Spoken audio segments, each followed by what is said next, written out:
time level setting so that we can move forward and try to craft terms that are helpful for the ecosystem. Next slide. We do have individuals coming in muted. The calls are always recorded. Everyone is able to come off mute and speak if they need to. We do want to note that we do have interpreters in the meeting today assisting us with one of our amazing subject matter experts, so welcome. They will be, by requirement, on camera the whole time.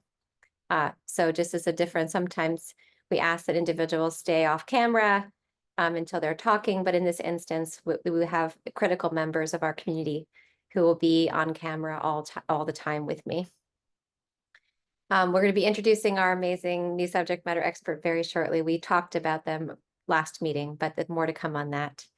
Please do participate in the chat and add your thoughts. We do run a very formal, informal group, right? So we address concepts in formal ways, but we do try to make sure that everyone's voice is heard. And you're actually going to see a lot of those themes of just trying to integrate community voices and concerns into this deck today. Please send all your comments to everyone so that everyone can see the comment and I can elevate it. Next slide. We are, as a standards development initiative, required to follow antitrust practices. So every participant has a requirement to comply fully with federal and state antitrust laws. And we just ask that this be inherent in the work that we do here together, just out of respect and care. Adherence to these guidelines includes not only avoidance of antitrust violations, but avoidance of any behavior that might be so construed. Oh yeah, someone's also asking, I said this at the top, not new room, I'm not at home, just for everyone's, I'm in a hotel in DC in the middle of multiple conferences. So I have one more presentation tomorrow and then I fly home. So welcome to my DC hotel room. I got a message and someone asked me to clarify, so just reiterating that. All right, next slide.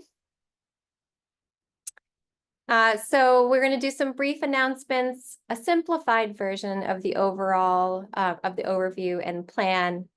As a promise from last meeting, I'm going to be covering some concepts in data justice and approaches to addressing some of the risks we've identified throughout the meeting. There's going to be a small specific topic on data justice, and then you'll see that woven through language barriers and incarceration. One of the hopes is that we level set in what is in scope and out of scope. We use data justice concepts and risk to inform our work. We elevate good process and best practices and risks and gaps. And we do work within the bounds of instruments that are already in the ecosystem and elevating processes that have been established. But we just want to make sure that we are trying to draw good lines around what's in and out of scope for gravity. So the hope is to really clearly center previous ways and other domains that we've addressed some of the concerns that are coming up today. And also highlight some of the process recommendations that are likely to come out of our work that are not fully in our scope to solve, but are always in our responsibility to speak to. So kind of a conceptual meeting today, again, just trying to make sure that we can address these concepts and then move forward into term development across language barriers and incarceration status, and then going into all domain revisions and community homework and next steps. And again, just a reminder, I'm going to say this again, in these two domains, it's interesting how many gaps there are in the right way to assess language barriers and incarceration status. So there's lots of to be determineds that we're going to be seeing today, and just grateful for our subject matter experts in helping us work through this. Next slide. Next slide. As many of you know, so we just recently, I had the honor of presenting our utility and security concepts to the ICD-10-CM Coordination and Maintenance Committee meeting. You can learn more about the agenda and the presentation at the link that Sarah Bahal is going to put in the chat. There is a written period of public comment on that is after the meeting. You can send any comments and support to the email in the announcement. We do invite everyone to come to our technical workstream meetings. We just had a lively one yesterday. We did publish our STU ID 2.2, and those meetings are every Wednesday, 1 to 2 Eastern Standard Time. Implementation work stream next week is on the work we do here in terminology and tips and tricks on how to implement the terminology we create. So our value sets are very large. There's a lot of concepts in there. So it's going to be a focus on how to examine your processes in your entity and pick a few terms to start elevating the work of a dear friend and Gravity member, Elevance Health, who is a leader in terminology implementation. Again, that's next week at September 26th as part of the implementation work stream. I do want to just note, because you're going to be seeing themes on this, we're going through an audit of our materials to make sure that they're accessible, make sure our font size is appropriate enough. And so some of our materials are going to be in flux as we make sure that they are presented in a way to ensure good access. This includes ensuring alt text for every image, ensuring we're 508 compliance according to federal guidelines, but also includes just making sure the text is big enough to read. Thanks, Lucy. Next slide. I know it's great. When we have good subject matter experts and good guidance from the right voices, a good gap identification is a good finding, right? So we're excited. Any questions about the announcements bit? Oh, great, Janice. I'm so glad. Yeah, I know we really, I just want to make sure everyone understands that when we present our information here at Gravity, we are responsive to all kinds of comments on accessibility and comments on content. So Janice, I'm glad that the increased font size is helping you. Yeah, I just want to add one other thing to that. I'm not on camera a lot because I'm low enough vision. I often put the computer to my face, right? So, oh, yeah. And so I tell people that. So anyway. Fantastic. Okay. Thank you so much, Janice. We appreciate you. Okay. Any other questions? I think we're good. Next slide. Very few new guests, but just as a reminder, what is Gravity? We're a collaborative initiative with the goal to develop consensus-driven data standards to address the social determinants of to support the collection, use, and exchange of data to address the social determinants of health. Next slide. We are very, very grateful for our members. These include designated members, elevated because of their critical voices in social care, and our sponsoring members. So if we couldn't do what we do without you all. Next slide. And then this is our 24 roadmap. It has not changed. We continue to work on enhancements to our intervention concepts and prior domains and the alternate call to this one. We very shortly will publicly kick off Coding for Food, really hoping to do that next week if all things go well. And we are addressing language barriers and incarceration status. We're working on our next ballot for the IG, working in implementation, all kinds of things all the time. Next week is the HL7 working group meeting happening next week. So many of our friends will be there, and just so much going on at Gravity all the time. Next slide. Oh, Mark Savage asked a really good question. When might minority stress, bias, discrimination, etc. come up? Very soon to be presented after it goes through the governance committees is the results of our discernment of the next domains to address. I can say that led by our friends at the American Medical Association, who are critical members and supporters and team members, we're likely going to be addressing topics in person level discrimination, minority strain, etc. in 2025. We need to likely air quotes But very shortly, Mark, if all things go well, just need to make sure it goes through the governance committees. But we just did our vote and it will come to the roadmap very, very shortly. So by the next meeting, we'll show you the plan for 2025. Okay. So Mark's been around Gravity for a while. So when you look at the 2025 roadmap, Mark, I hope you see things that you have recognized. Just want to note that Gravity's fall 2024 plan is a little bit different than usual, again, because we're maintaining our consistent development of terminology for new domains, of which language barriers and incarceration status are those two new domains, but really need to do kind of whole cross-domain audits and assessments and enhancements. We are running 2 meetings every other week. So this meeting on new domains, the next meeting on enhancements. So we'll see you next week talking about program classification and hopefully kicking off coding for food if all goes well. Next slide. The next 2 slides are slides you know. These are just the cadence of the meetings. I think after, this is the enhancements meeting, I think after a lot of conceptual work, I think we're ready to really close to defining the concepts we need to go into end-to-end review very shortly for these domains. So it's going to be a busy couple of weeks, but we've got it. Next slide. All right, so I'm going to go into some level setting. And we had a lot of process and conceptual topics addressed in our last meeting. What I'm trying to do with the presentations is show you the context of how, and again, Mark's been around a while, show you some of the context we use from the literature when we consider about the risks of the data that we make, show you approaches to how we've addressed those risks in past domains and themes we can elevate in this domain. You're going to see accountability concepts woven throughout our work that we're thinking of very, very carefully. And then we need to move forward into code.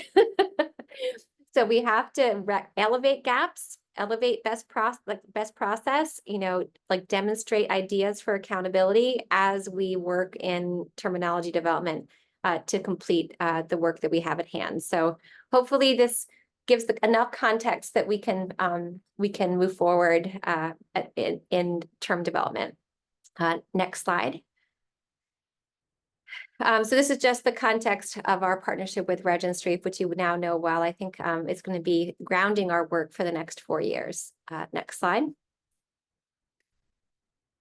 All right, so I placed this here again because the principles we present every single meeting come from and issue from work on data justice and work on anticipating harm. Right. So when we're talking about the risk of data and the risk of certain processes and the risk of questions, the considerations of how to integrate those risks into our own work date all the way back to 2019, when we worked very carefully in consensus to develop our data principles. And I present this every time, but we can't put the process part in context unless we center on it again. Right, so there's, again, 3 things I'm pulling out from the principles because they directly relate to the conversations we were having 2 weeks ago. Ensuring personal control, ensuring accountability, and that means system-wide accountability as well. We are accountable to the things, to the data we're generating, to curating it, to protecting it, to using it well. And then also this last concept of preventing, reducing, and remediating harm. So you're going to see all of these play into our domains this week, and specifically preventing, reducing, and remediating harm come into the conversations we're having regarding incarceration status data, what data is safe, right? And so again, just the context, there's tons of literature available on the Confluence. All of this data is very much a part of what the literature is very much a part of what we do, but hoping if we can ground in it and then move through it, the complexity of it, because our SMEs are really helping us weigh in and look into data from that preventing, reducing, and remediating harm lens. That's what they're experts in. So there's more to come as we work through these concepts. Next slide. So this is a favorite model of mine. It's very simple. There's lots of really beautiful data justice models out there, but it does a pretty good idea relaying the principles of data justice and where gravity sits in them.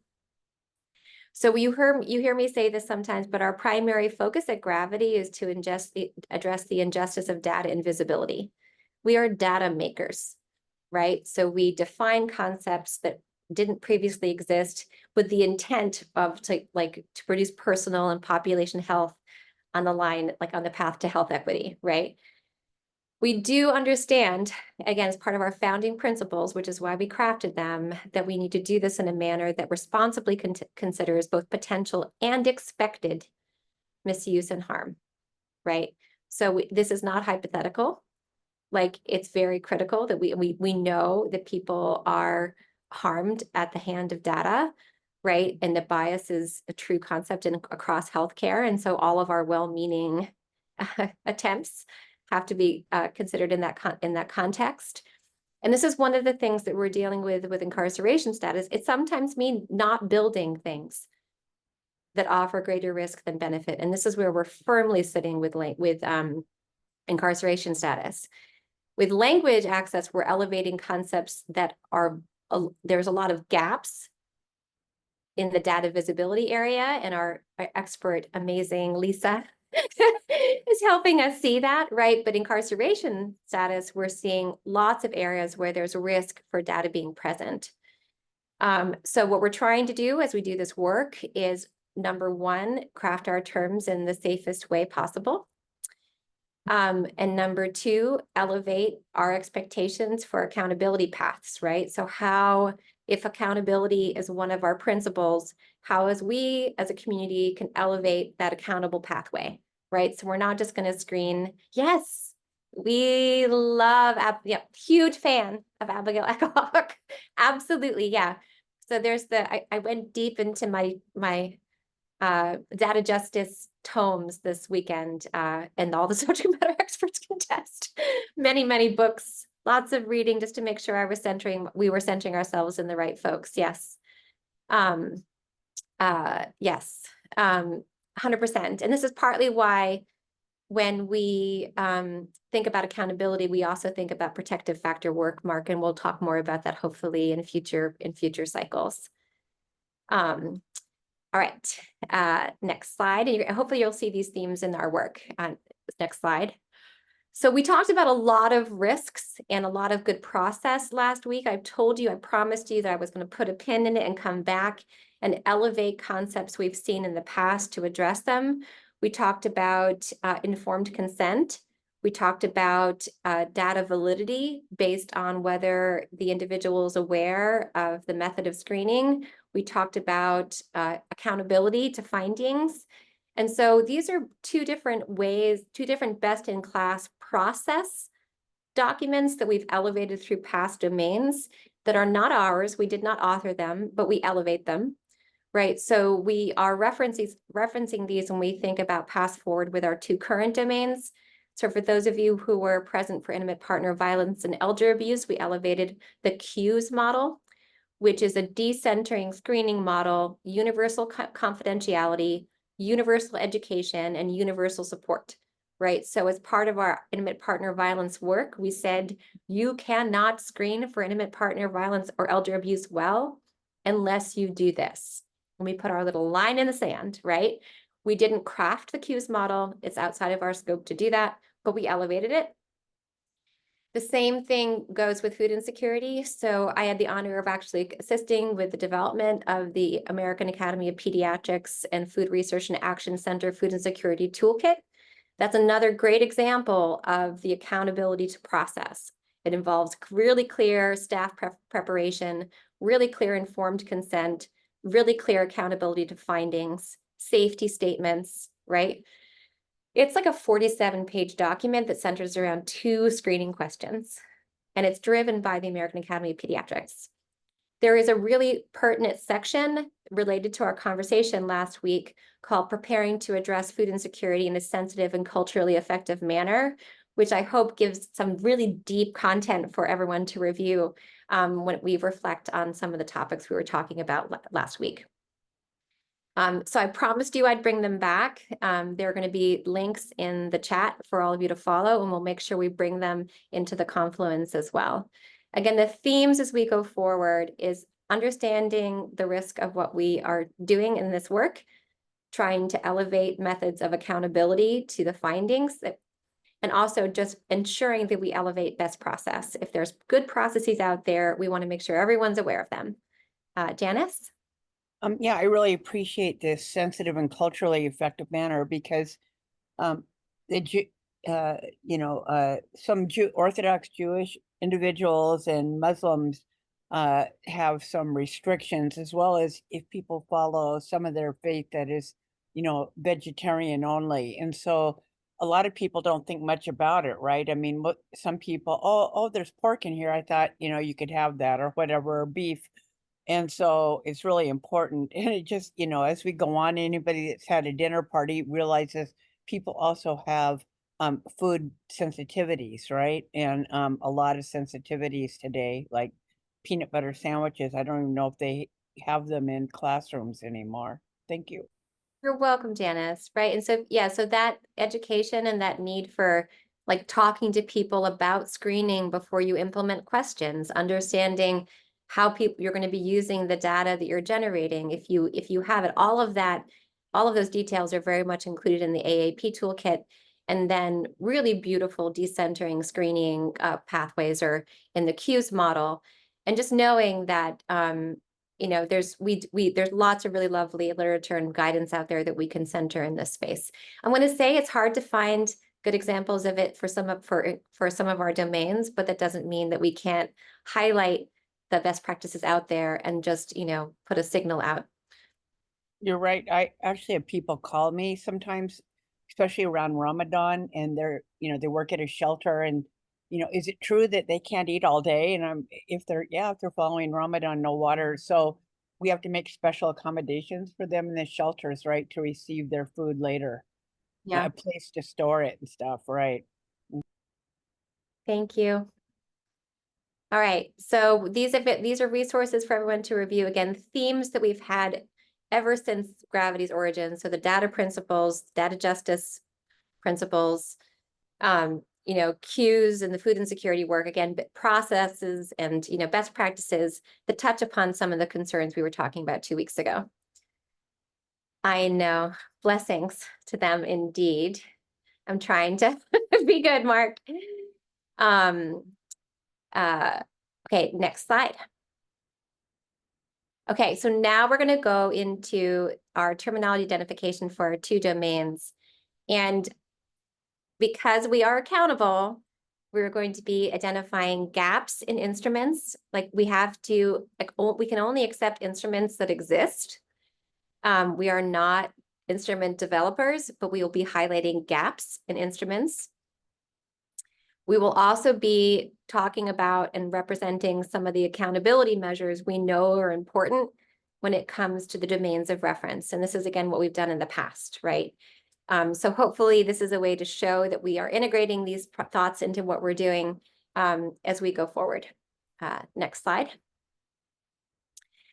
Language barriers and access. Next slide. These are our amazing subject matter experts. And yes, true. We do not develop instruments and we only include validated instruments. Thank you, Mark. So that means we have to elevate gaps and announce them loudly from rooftops and hope that instrument developers and experts in psychometrics, which is a very long word, can help fill those gaps.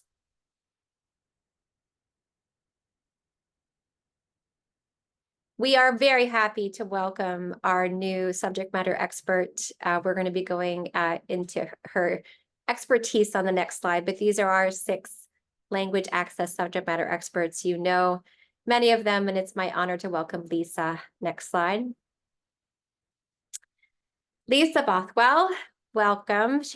We are so excited to have her be part of our subject matter expert team. Lisa's a policy analyst for the U.S. Department of Health and Human Services Administration for Community Living. and a cross-agency advisor in disability rights and ensuring equity regarding signed language. We are so honored to have her wisdom on our team. I learn every time I am in her proximity. And she's also helping us audit our, like just hold ourselves accountable to the materials that we're developing being accessible. I'm so grateful. And Lisa, you don't have to come on camera, but just, oh, there you are. Hi, Lisa. I have to see the top, so hi. You want to briefly say hello? Hi, thank you for inviting me to join this group. I'm really looking forward to rolling up my sleeves and diving in. We are so lucky. So thank you. All right. Next, yay. Next slide. So just want to elevate again. So I promise to be accountable to the things that we're talking about as we try to lean into our specific work of term development. So we do have talked very clearly about need for staff training, need for assessment scripting towards informed consent in order to, when you're screening for language access and ensuring equitable access to all to materials. And you'll see that, I mean, that's very critical throughout our work. You can see us trying to identify gaps in languages, gaps in in materials regarding languages, and doing that work. And then we also, one of the universal assistance concepts we've been talking about is decentering screening and just offering help. You can see that in the cues model we talked about.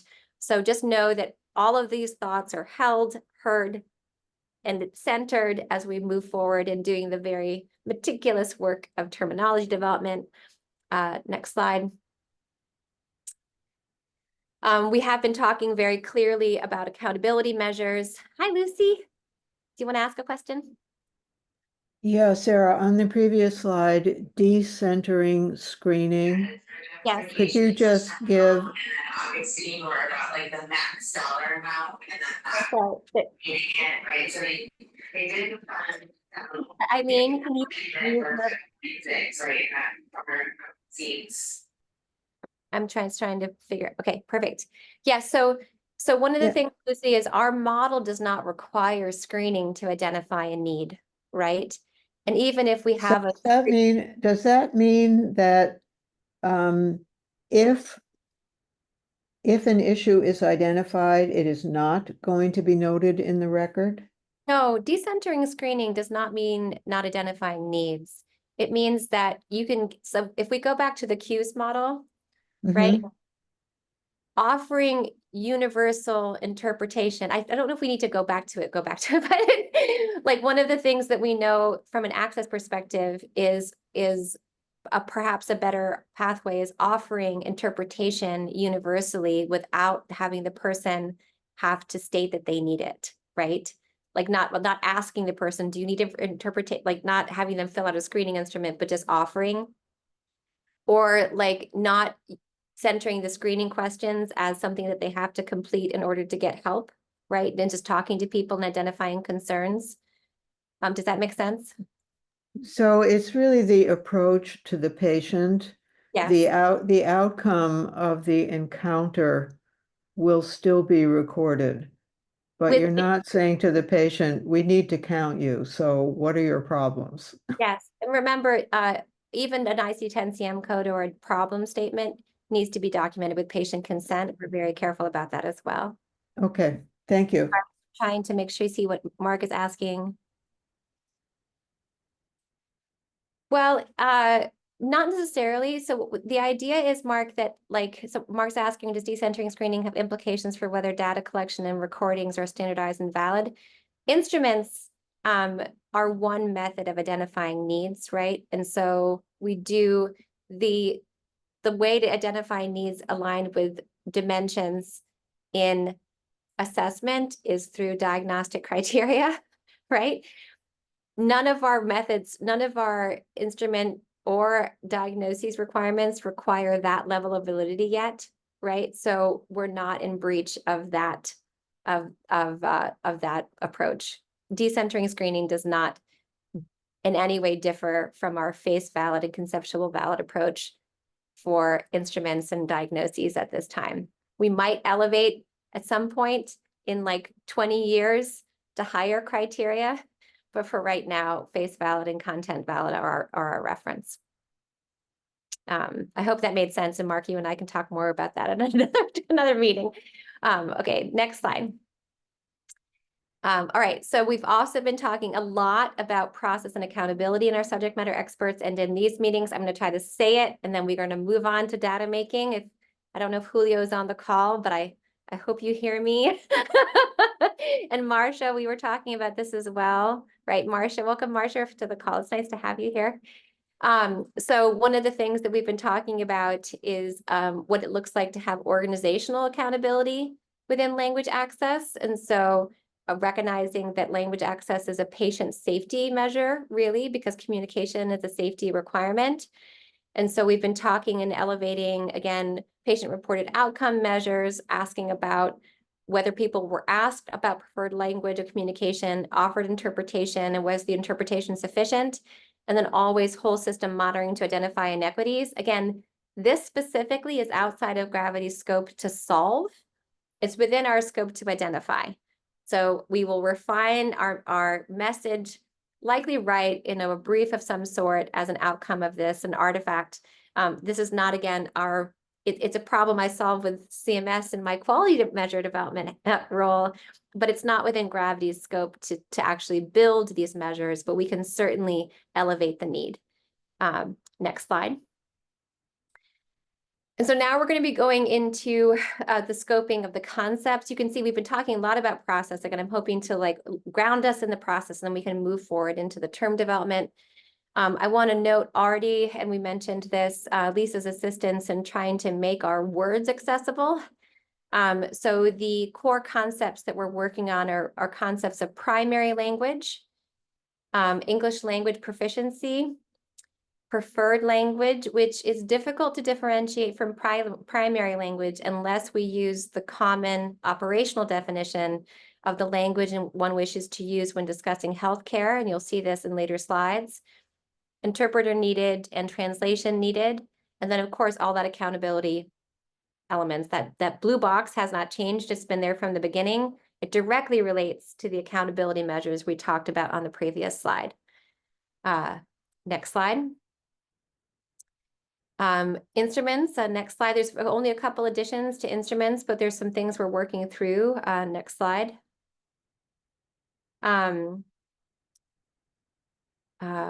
Oh yeah, okay, and fascinating, Denise, thank you.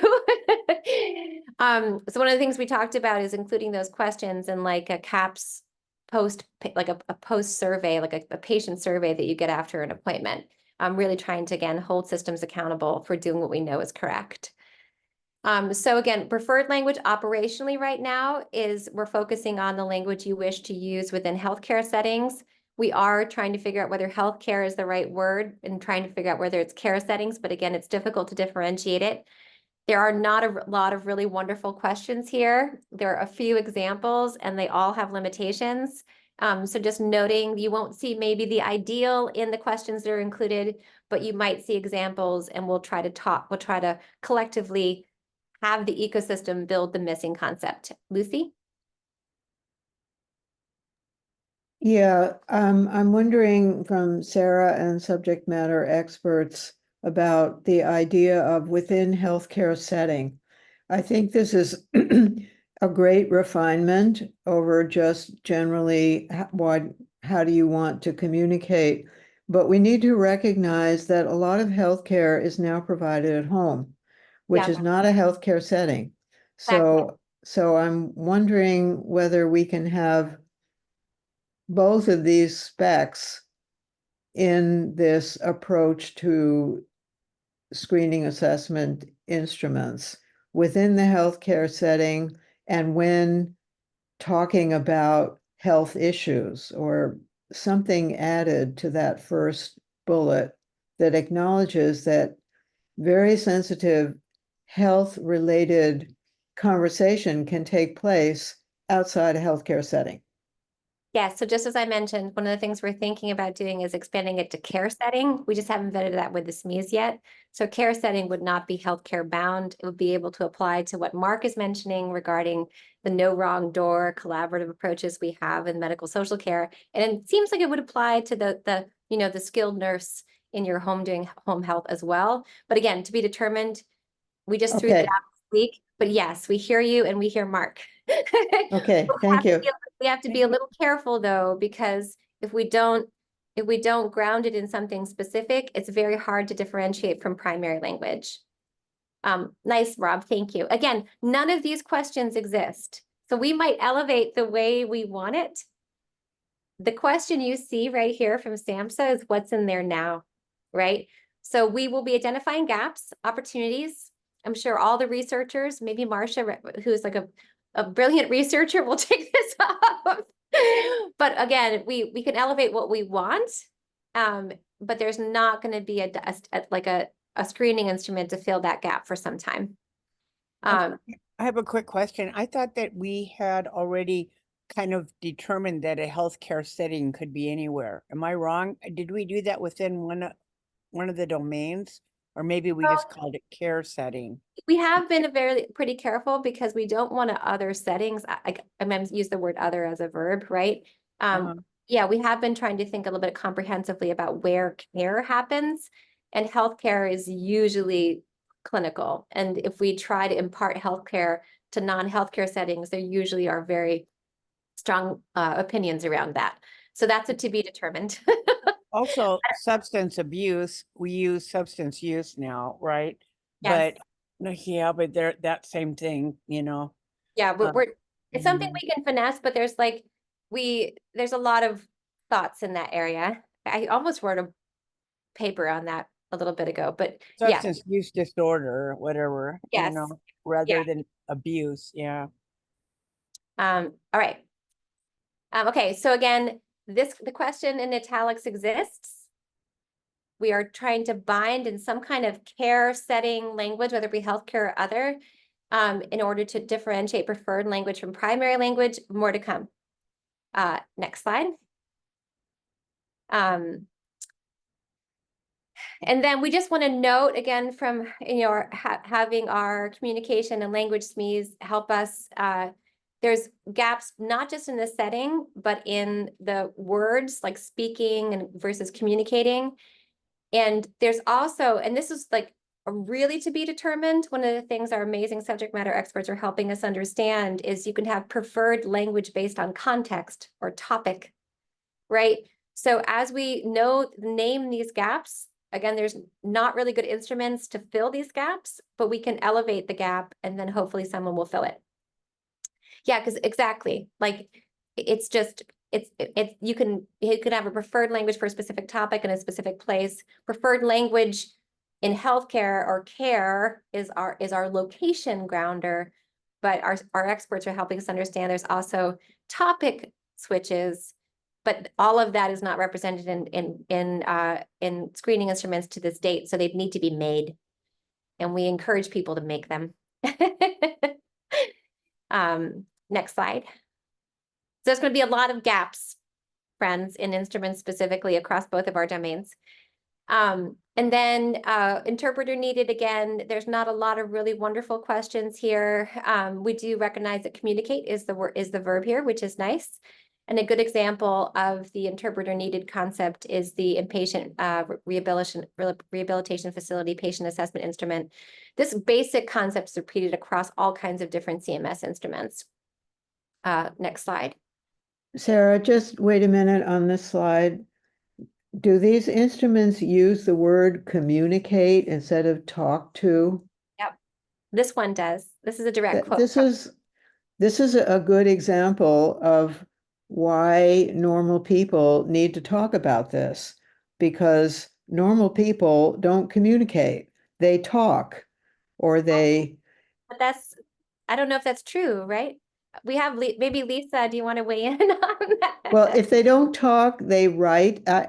I'm just pointing to that communicate is a long Latin word for interacting that we're interested in. So I just wanted to denounce that. I Thank hear you. that, but I don't know that announcement's Okay. appropriate because communicate's actually the more inclusive term.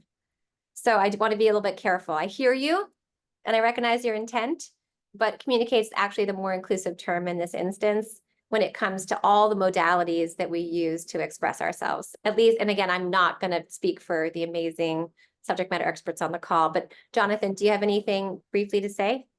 Yes, first of all, I want to say, Lucy, you know, I respect and appreciate you very highly, but I will say that the majority of communication is nonverbal, right? So when we speak to people, it's like your body language and like your facial expressions and things of that nature. So I would have to agree with Sarah. I think that communicate is more inclusive. But this is specifically, do you need or want an interpreter? So I didn't read that to mean, who would you like watching your body language?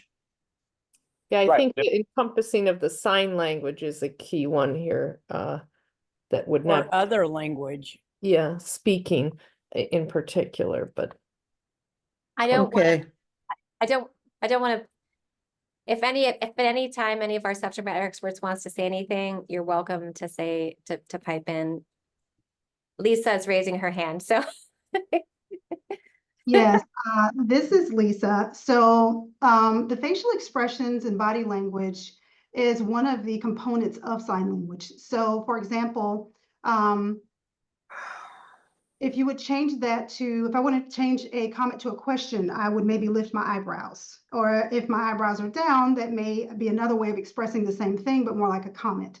So body language is part of the language, sign language, and all around the world. So it's not just American Sign Language. It varies from different languages. But honestly, I do prefer the word communicate rather than talk or spoken or talk. I would prefer communicate. Thank you.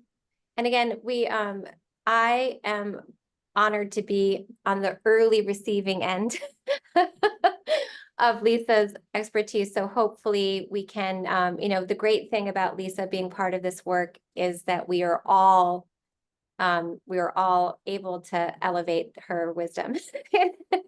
So very, very grateful. I also want to note that the communicate language came not just from in conversations with Lisa as an expert.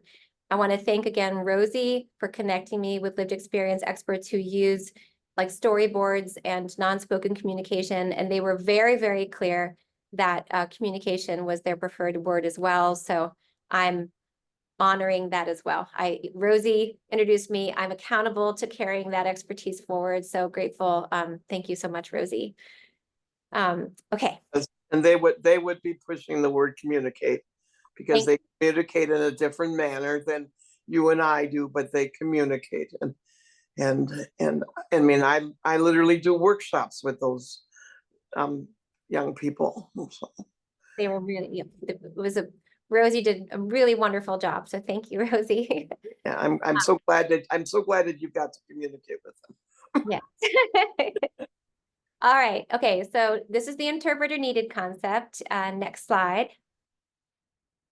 And then we're now going to go into language, English language proficiency. Again, this is one of our core concepts. We have primary language, preferred language, interpreter needed, English language proficiency.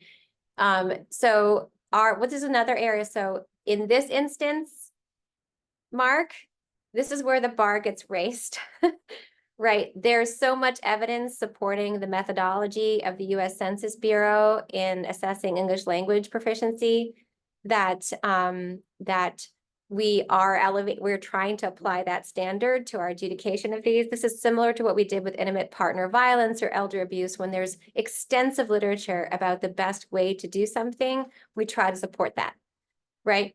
So you'll be seeing a preference, trying to use that word carefully here, for the methodology in the U.S. Census Bureau as we go forward. And there are two versions of the U.S. Census Bureau questions, and we're seeing one of the versions in the next slides. Next slide. All right, so you can see the method And the image is is directly from the US Census Bureau American Community Survey.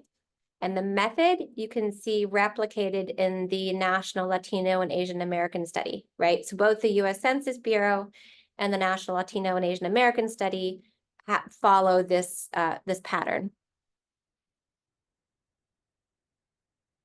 That's really nice. Like, it's a nice comment.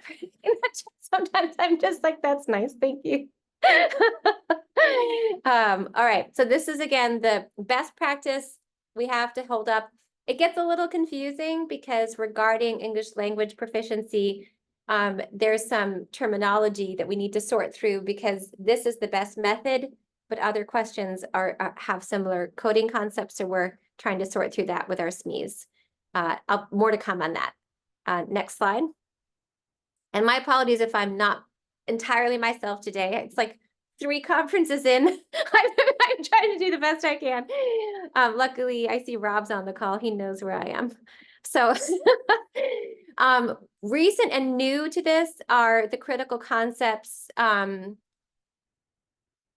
Correct. It can't be, Mark. So this is another thing that Mark's asking about. It's not asked in English.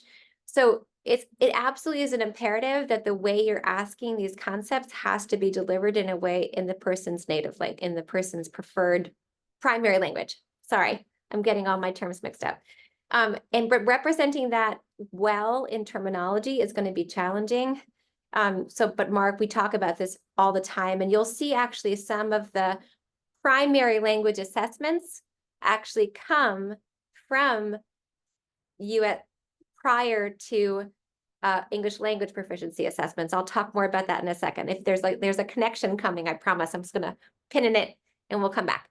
And so new to our assessment, to our question lists, are questions that ask about reading English and writing English. We had a really great conversation about, even though these might seem at first glance to not be applicable to clinical settings, I have like daily in my practice as a clinical practitioner who takes care of, I live in dairy country, so I have lots of workers who come in at different seasons and I need to fill out paperwork with them. And so they come in on my lunch hour and I have to figure out how well they read and write in English and what kind of language I need the form in to help them sign up for this, that, or that program. So this is the daily beat of anybody who works in medical social care integration. So I have, the great thing about rural primary care is I have a million use cases for any of these things because it's the daily practice where I am.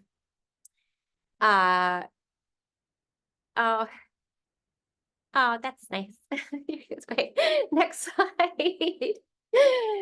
All right, so Mark, this is what I was trying to mention to you before, the PIN, right? So primary language assessment is the first pass for most all next federal assessments, right? So you'll see the USDA prior to the food security module, the US Census prior to the American Community Survey, they ask first what your primary language is, right? And then they adapt the instrument to be in those languages if they can, right?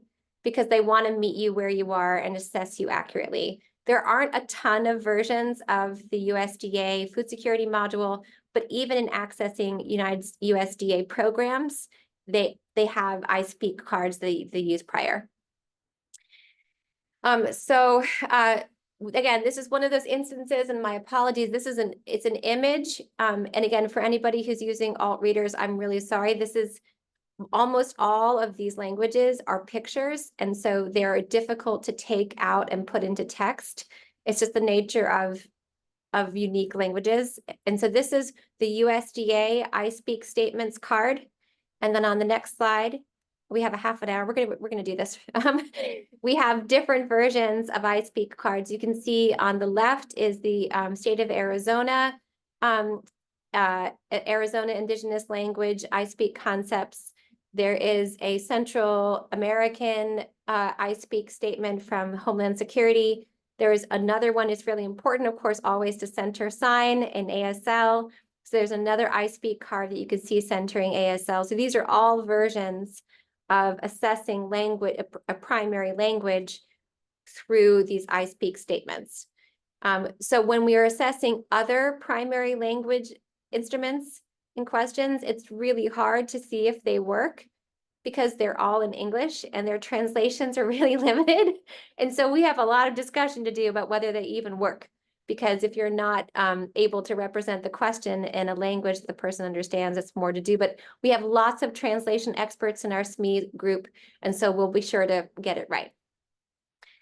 Okay, next slide. I think we're doing okay. Okay, that was language access update. I'm about to get even stickier with some incarceration status updates. Are we holding together? Are we good? Okay. So next meeting we come back, you're going to hopefully see us really solidifying some of our diagnostic concepts and ensuring we have at least identified the instruments that are okay, even though there's a ton of gaps. Next slide. These are our amazing incarceration status subject matter experts. We have had a pretty intense, I would say, week, 10 days, really leaning into the risk of the data that we are making, and you're going to see our considerations across the slides. So we see, oh, I think we actually have a new friend from helping us. So I don't know if I see Radha on the call. Eileen's on the call, and then Radha's here.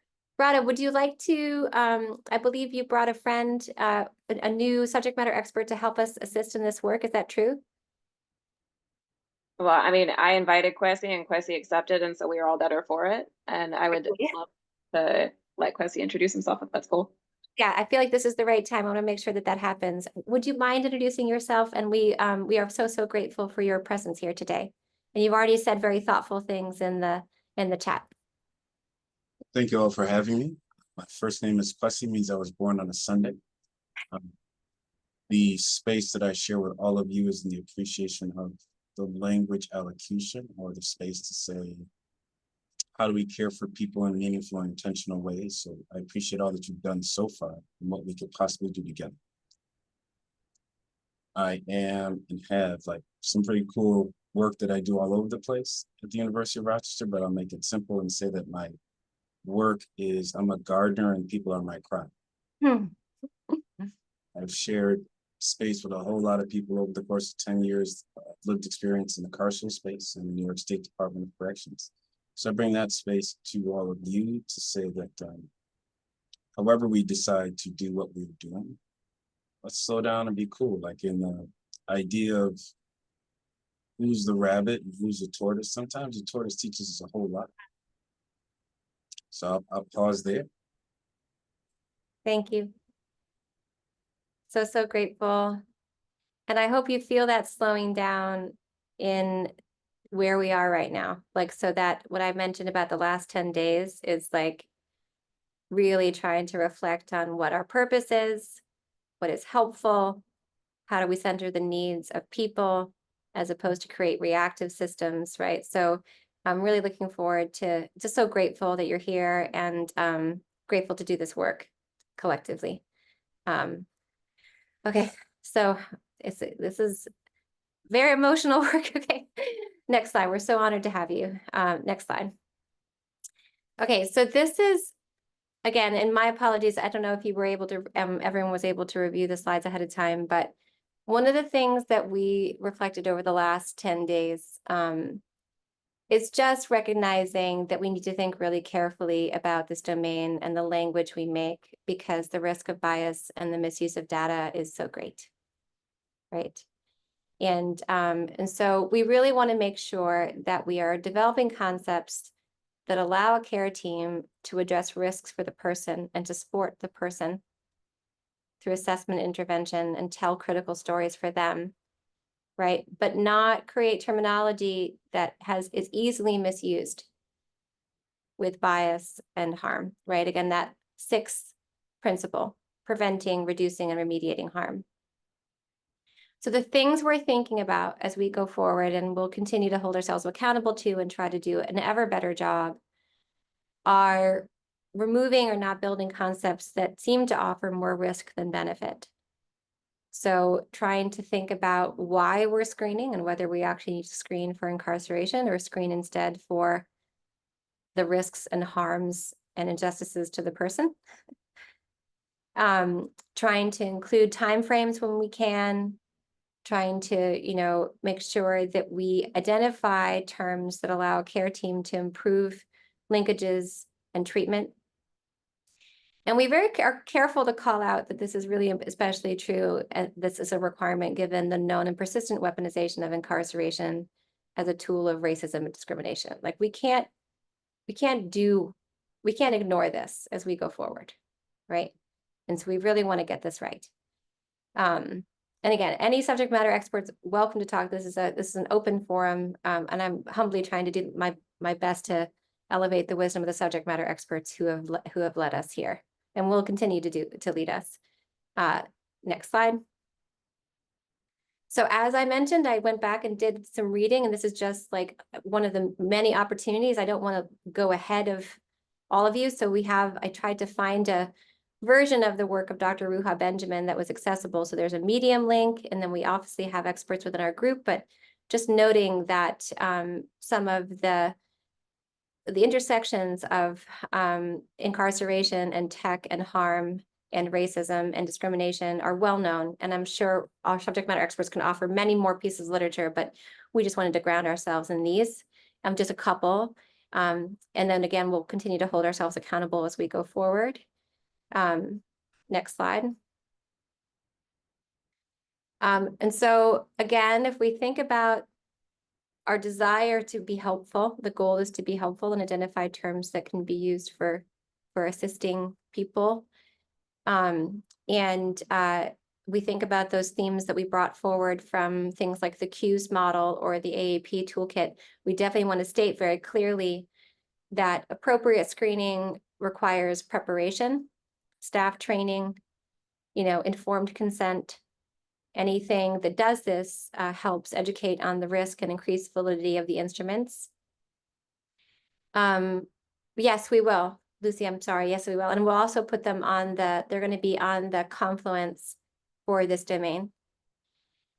We really are leaning into what we're screening for, right? Are we trying to screen for incarceration? Or are we trying to screen for the risks associated with histories of incarceration? And any subject matter expert, again, please help, please come in. This is your expertise. And then we really want to make sure we're leaning in to centering screening for the trauma, mental behavioral health concerns, and social risks that are associated with incarceration. Lucy?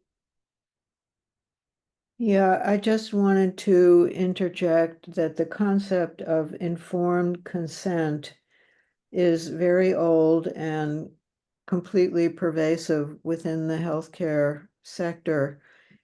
Within this context, it's hard for me to grasp what informed consent could mean. We can So help. Yeah. can we talk about that sometime? Absolutely. And maybe we'll have our SMEs help prepare. Thank you. Yeah, again, Yeah, we don't have to do it now. I just think that fear of communicating based on lived experience could be assumed to be there, to be very high, to be something that we need to respect. The fear is not unfounded. So what is informed? How should we think about informed consent for this domain? Thank you.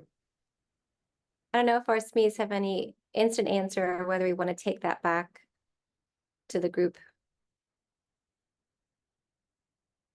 We're gonna think. I hear us taking it back.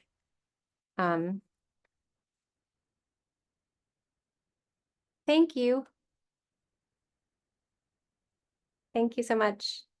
We will take this and integrate it and reflect on it. Okay, so I hear us wanting to reflect on what that means in this use case and then bring it back for conversation after the SMEs have considered it. Okay, so next slide. And so we also are just trying to briefly touch upon some of the things that we know from an accountability and organizational accountability. Again, we definitely in the world of ASTP and ONC, and as we think about healthcare data and the goal for health equity, we know that our principal method of ensuring that we're actually achieving that is just whole system monitoring to ensure that we're identifying inequities in care and outcomes.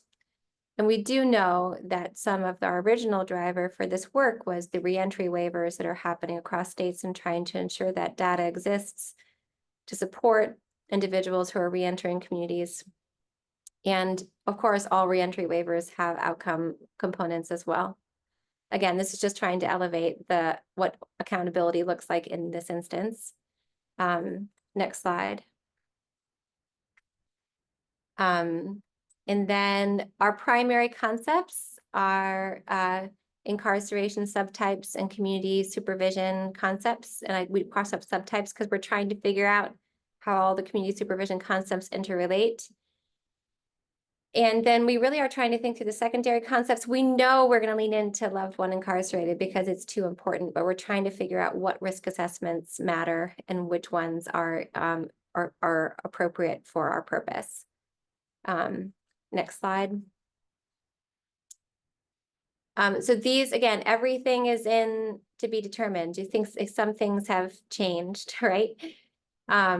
So we are, and there's time boxes around things. I mean, there's parentheses around things because we need to figure out how to build these terms so they're used well, or try to the best of our ability.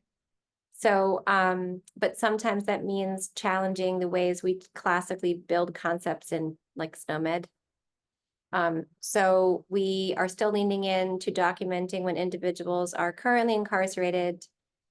We're trying to also lean into what it means to represent concepts for when people are incarcerated and pending release. Again, that's a very common theme for healthcare, this discharge planning. And then trying to represent when they are recently incarcerated. You can see no general, okay, I hear Radha. I hear you, Radha. Got it. Okay, fantastic. So this is new since Friday. I hear you. I support that. And so we can, like, you guys are the SMEs, and so we can definitely strip that or examine it and just make sure that we achieve consensus as our subject matter experts.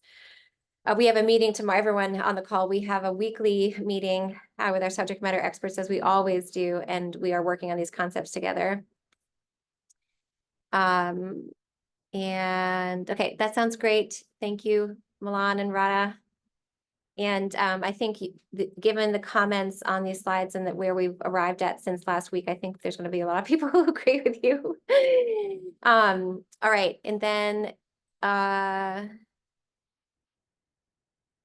so Mark, we're having a lot of conversations about how to identify that window to be helpful without creating terms that are harmful. So I trust that what your question will come into the SME group on Friday, because we literally just spent, I think I spent 3 hours just talking about that last week with these amazing people. So we're going to be trying to figure that out. I'm trying to read slides. I'm not reading everything out loud. Well, oh, okay. Just trying to make sure. Am I missing anything in the comments? I don't think so. I hope not. Okay. Again, people can talk out loud. All right, next slide. If I may, Sarah, I know I'm new to Mark's comment. Previously, pretty sure, I think it was the ASL interpreter Talisha mentioned that body language often creates the intersection to understand what someone's experiencing. That can be very similar to the same question here. I don't know that we should separate the notion that when we are communicating with somebody that your body language expresses intent. And if we just center just the words we are using, we miss the nuance of the clinician, human being, whether you're in the parking lot, wherever you are. There's a way that your intention around how you want to communicate something has a lot to do with the way that you show up to. Mhm. So it may be that some part of the conversation could be in how we are developing the coaching strategies around individuals who are delivering the language or how we're delivering the materials. So the person's reading it and they're going to give it to someone. How I express myself, how my hand moves, what I do, can also invite somebody to tell me that they're experiencing how they want to tell me that I was locked up. Mhm. Yeah. May not be that you just said the thing. It may be how you create an invitation for me to share with you as I ask the question. So there's nuance. Maybe that's what I'm offering to everybody. And to Mark's point, it's not so linear, I think. And I appreciate you, Sarah, in the way that you're offering us time to reflect. But I don't know that this is so linear. I hear you. I really look forward to, I hope you can join us tomorrow. Invite extended. Very, very grateful for your expertise and, oh, great. Oh, okay.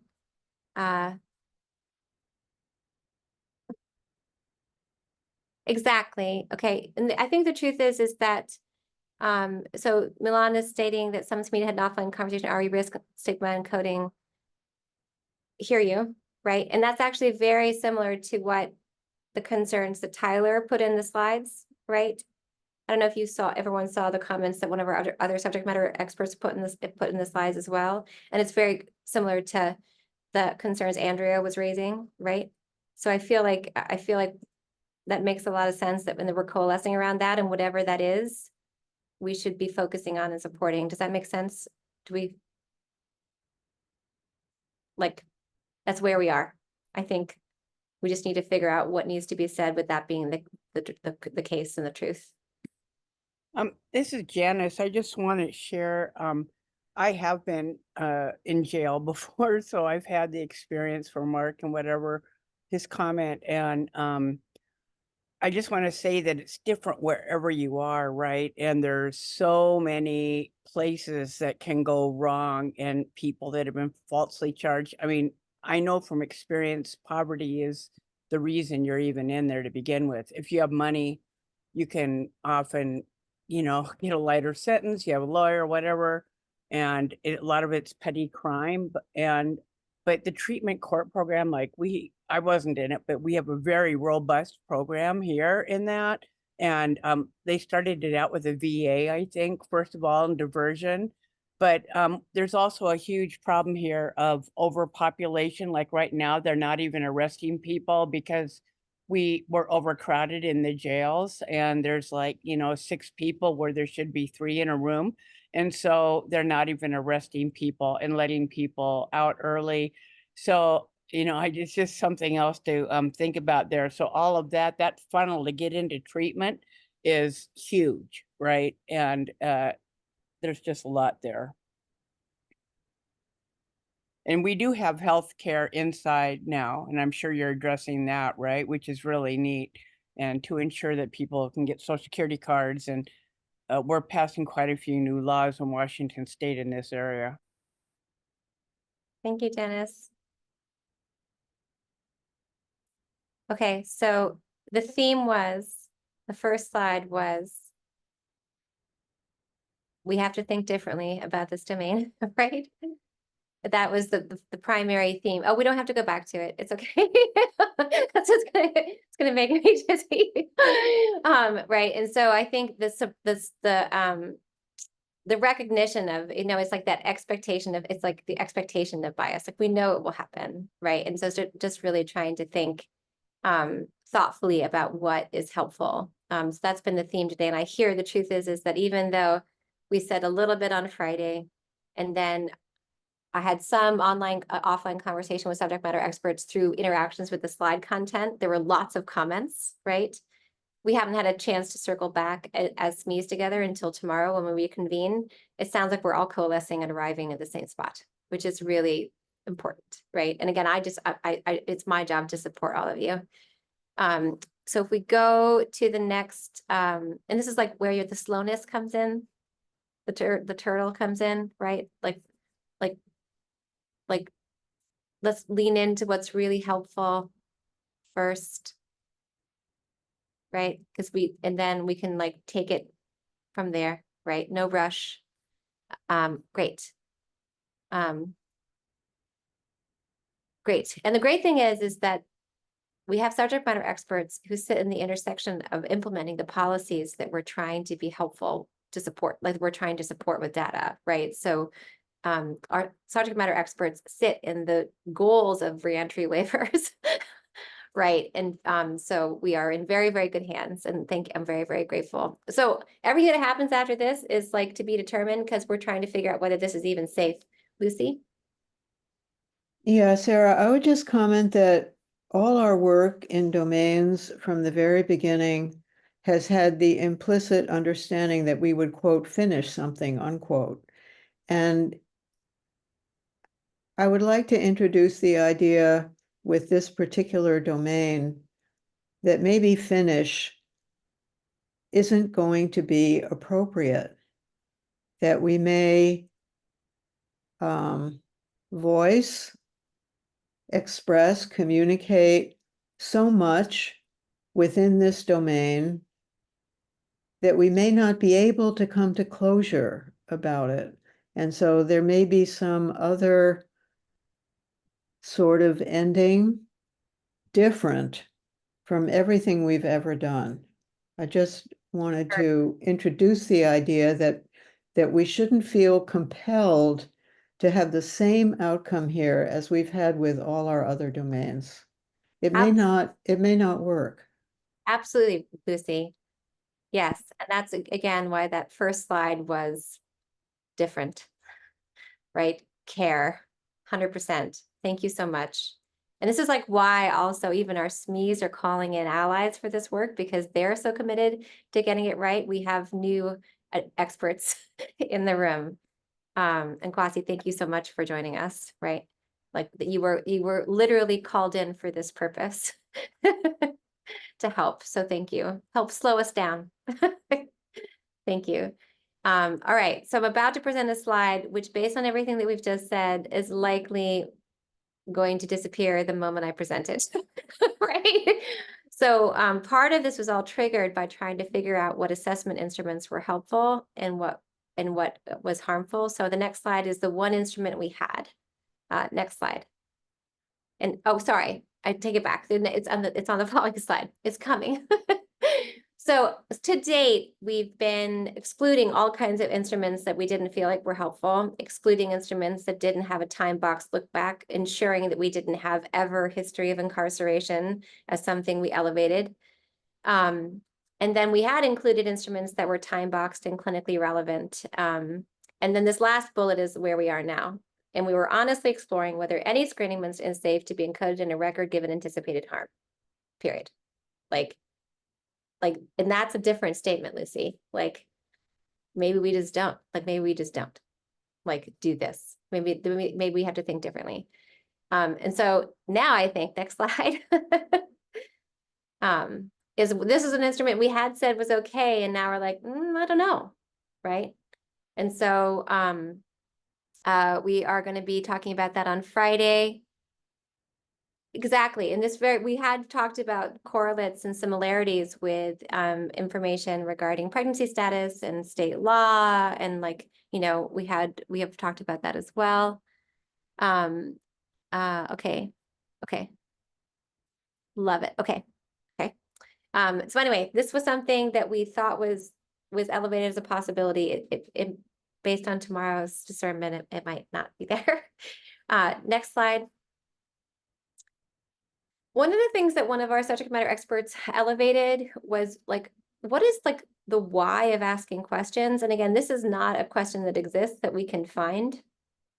But if you're gonna, again, and this is not a screening instrument. This is one of the things our subject matter experts elevated was has recent incarceration or criminal justice involvement caused any challenges for you, social, trauma-wise? And again, this is very, very hot off the press. They just put it in a comment and it doesn't exist, so it can't be standardized anyway. But it was one of the approaches that one of our subject matter experts came to when we really think about who we're trying to help and why. right? So do we have to say recent here? We don't have to say anything. This is just literally something that No, was, I understand, but we've had conversations the last 30 minutes about recent or ever or the whole time issue.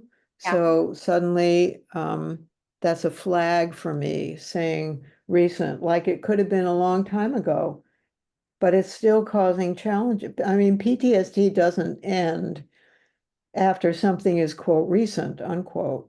So Yeah, Yeah. also I'm some, just raising the some question states, of whether there has to be a recent in just raising this question.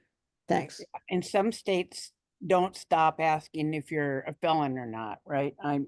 I didn't, they ask, have you ever been, have you ever been charged with a felony? And it could have been 30 years ago. And so you're right. But the recent incarceration, in particular with misdemeanors, is pertinent in many places. It could be a minimal marijuana charge, and they can't get food stamps and they can't get housing because of that. thank you, Lucy and Janice. And you can see Milan actually put in something. It's interesting how we're coming back to broad legal concepts.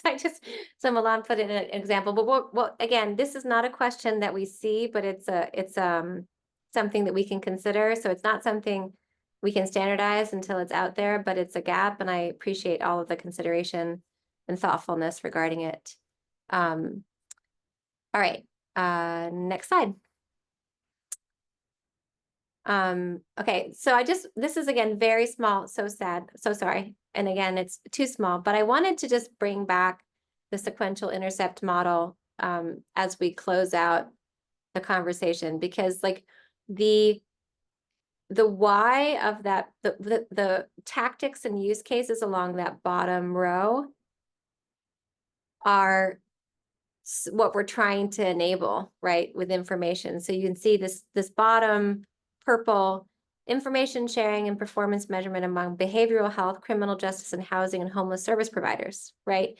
So if the sequential intercept model is an example of some of the partnerships we use to address risks to the person, and if there's data to be helpful here in helping the person, we might want to lean into that, right? This model has been part of our work from the very beginning. Okay.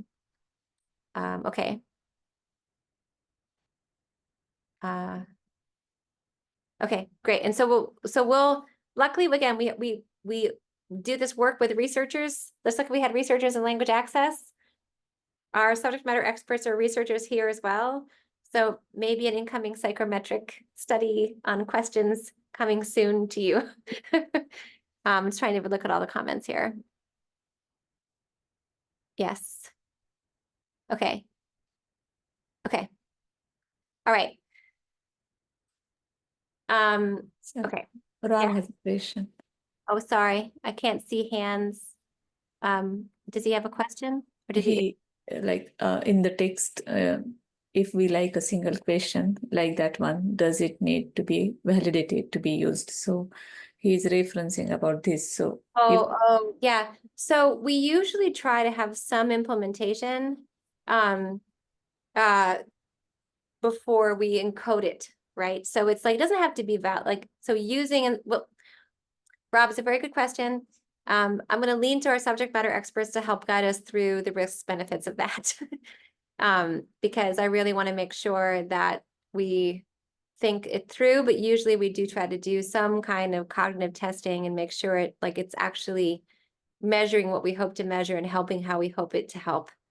But if our subject matter experts feel it's so critical and it's a gap, especially given all the in the moment refinement, maybe it's different in this way too, just like it's different so far in every other way. There are some questions regarding legal, again, it's interesting thing is we've carved out legal involvement in incarceration early because the experiences of individuals with other legal problems and incarceration are so different. But there are questions regarding legal involvement that we might be able to point to. And Milan and Rada, we were looking at those. So those questions already kind of exist. So if that's the angle we're going down, there's opportunities there, and we can bring them, I can queue them up for tomorrow for the SMEs to look at. Again, not specifically asking about incarceration, even though we're leaning into incarceration, but identifying legal involvement and opportunities for assistance. Okay. I think, okay. Next slide. I think we're there. So this, we already presented, this is all domain revisions. I'm gonna buzz through to the homework. This is not, okay, so here we are. Thank you for sitting in the thoughtfulness over the last hour and a half. Thank you, community and subject matter experts, for helping us be accountable to this work. I'm really looking forward to meeting everyone again, our subject matter experts tomorrow. And I have actually, some of our SMEs can't meet tomorrow, so I meet with them after this call. But so far, everyone's been like right arriving at the same moment in time together, which is important. Any other final words? So as always, submit concepts and questions. And SMEs, any other final words to carry us home before we go? We had language access conversations today and incarceration status concepts. All critical stuff. Sarah, Yeah. it's Rosie. Hi, Rosie. So in my past life, when I worked with the church, one of the things that I often did with the priests, when they went to visit prisons, they would take me along because many of the prisoners couldn't read or write, even in the English, in any language, including the English. And yet they had children who were coming to visit them, who they wanted to communicate with. Mm-hmm.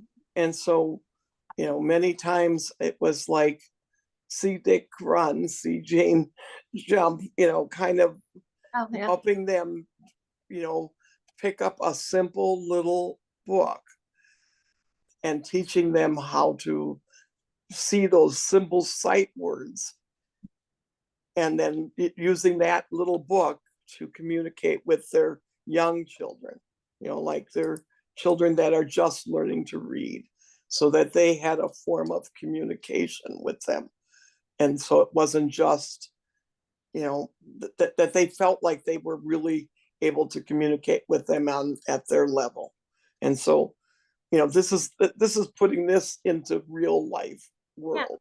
Yeah. And I guess that's how I wanted to leave this, because I haven't thought about that work in a long time, but it was a real important work to me, because it was work that I felt made a difference, not only for the people incarcerated, but also for the children of those families. Thank you for sharing that, Rosie. Any other final thoughts before we adjourn today? Just thank you all for being here and thinking through these things together. Thank you, Sarah, and the SMEs and everyone on this call for a real attempt to understand something that many of us may not have experienced and are only learning about from this conversation. Our subject matter experts are really wonderful people.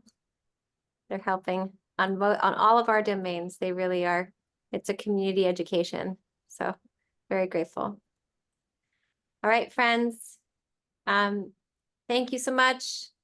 And again, thank you, Wasi, for coming today. It was really important having you here, and we hope that we created a welcome enough space that we can keep your wisdom close as we continue this work. Thank you so much. All right.